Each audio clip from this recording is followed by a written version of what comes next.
Well, good morning, friends. I am Pastor Michelle from Harmony Creek Church in Dayton, Ohio. Today, I wanted to share with you a little bit of what I shared in Salon. So I was leading Salon today, and our main topic of discussion was around the things that we learned as children and how those things shaped us into the adults we are today. And to be fair, we learn good and bad, right, growing up. But for inspiration, I used the book All I Really Need to Know I Learned in Kindergarten. It's by Robert Fulghum. And so I wanted to share with you the list that he makes. Here's the things, because I want to share just what you may have missed if you were not in Salon. So this is straight from the book, and these are the things that he said he learned in kindergarten and how these can really apply to our lives even now. So he says, all I really need to know about how to live and what to do and how to be, I learned in kindergarten. Wisdom was not at the top of the graduate school mountain, but they're in the sandpile at Sunday school. So these are the things I learned.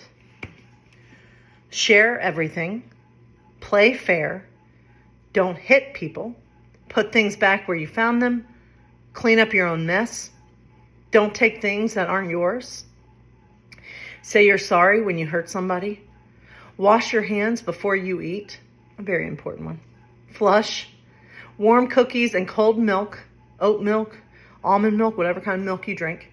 Warm cookies and cold milk are good for you. Live a balanced life. Learn some and think some and draw and paint and sing and dance and play and work every day some. Take a nap every afternoon.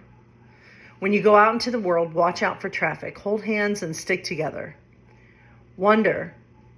Remember the little seed in the styrofoam cup? The roots go down and the plant goes up and nobody really knows how or why, but we're all like that. Goldfish and hamsters and white mice and even the little seed in the styrofoam cup, they all die. So do we.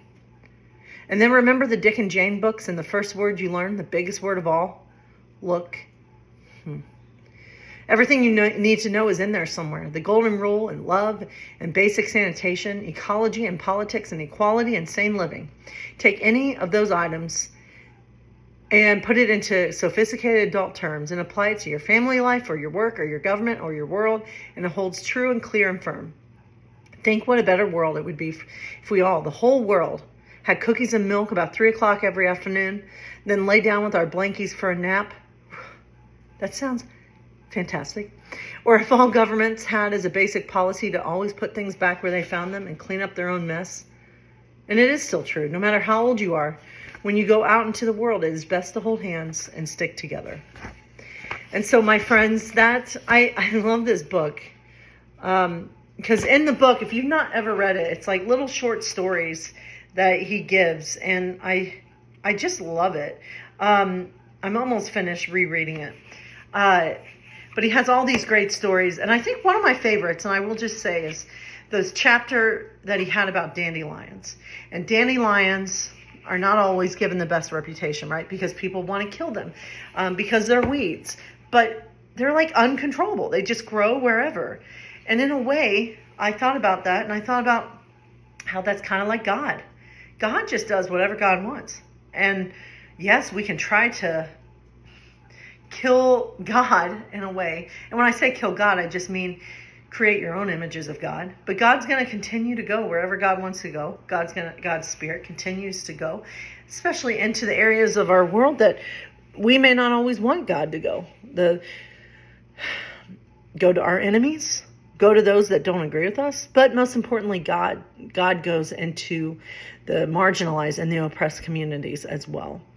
So that was just a reflection I had about dandelions and how they're not necessarily the worst, because that's what he talks about in that chapter, how his neighbor always tried to kill his dandelions, but Robert was always like, I'm going to let the dandelions do what they need to do and just live.